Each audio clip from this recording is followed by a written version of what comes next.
Deci tocmai eu am fost la trambuline, pe Eliza n-a lăsat-o, a zis că e prea mare. Are 13 aproape. Și tocmai acum am intrat la roată. Unde n-am la roată?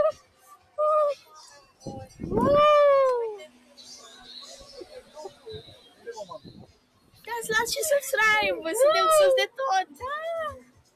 Și cam asta a fost în roată. Doamne, mai avem de 3 ori. Iată de frică! Deci mă bucur atât de mult. M-am bucurat de mult că n-am prins viteză acum. Doamne!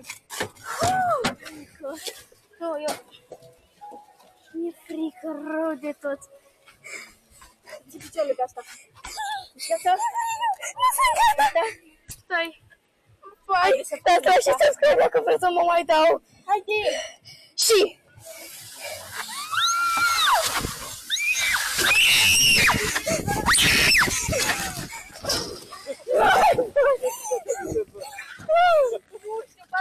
Acum mă dau pe asta. Băi, dar și eu vreau pe ăsta, dă-te pe albastru! Bine!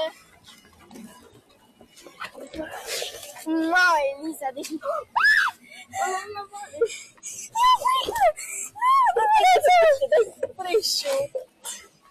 Gata? Hai!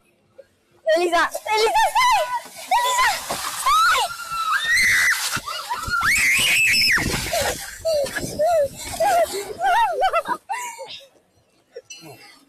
Băi, Eliza, vrei să nu cazi aici? Doamne!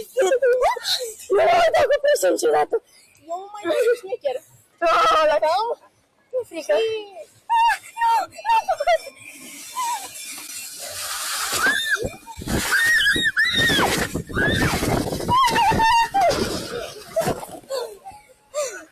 Stupid Among Us uriaș, mamă, ce mi l-aș dori. Era așa de drăguț. Noi mai avem un Among Us acasă, dar e așa micuță, că e normal. Dar dacă nu mi-au un mare, mamă, ar fi super.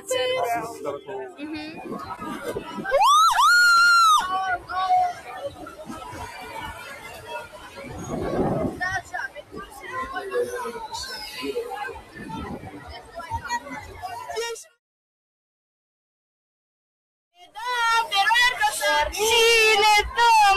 Nu știu cât de bine se vede, dragii mei, dar rog în cer. Aproape toate. Băi, mi-e frică! Da, pornim! Asta fix sigur! Și eu, ține-te bine! Pornim!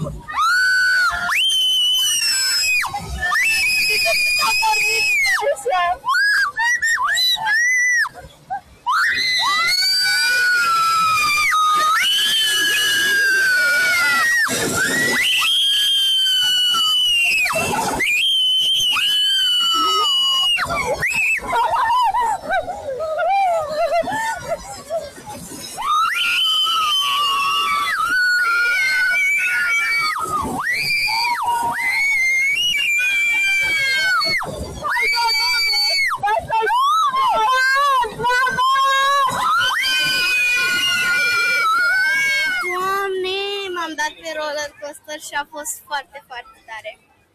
Deci chiar dacă a fost cam... Nu știu cum a fost, cum s-a văzut în filmare, dar în realitate a fost... Și am mai codițe drăguțe. Astăzi este a doua zi. Exact. Da.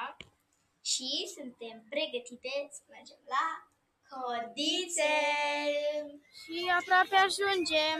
Ce ziceți? Eliza vrea să-și facă 2 spicuri. Eliza... In the last day. Albastru. We'll keep them longer. Și Eliza este aproape gata, acum doar mai dau pieptănul și bine. Arată foarte drăguț până acum. Te doare? Ce faci acum? Gata. Am terminat. Arată super. Stai când te ridici să le arăți. Se aranjează puțin codițele și termină. Deci, așa e rezultatul final la Eliza. Așa. Știi mei? Ia uitați. Așa arată la mine. Timi. Sunt foarte mulțumită. Și culoarea am ales-o în Da. vrem să fac un turcoaz.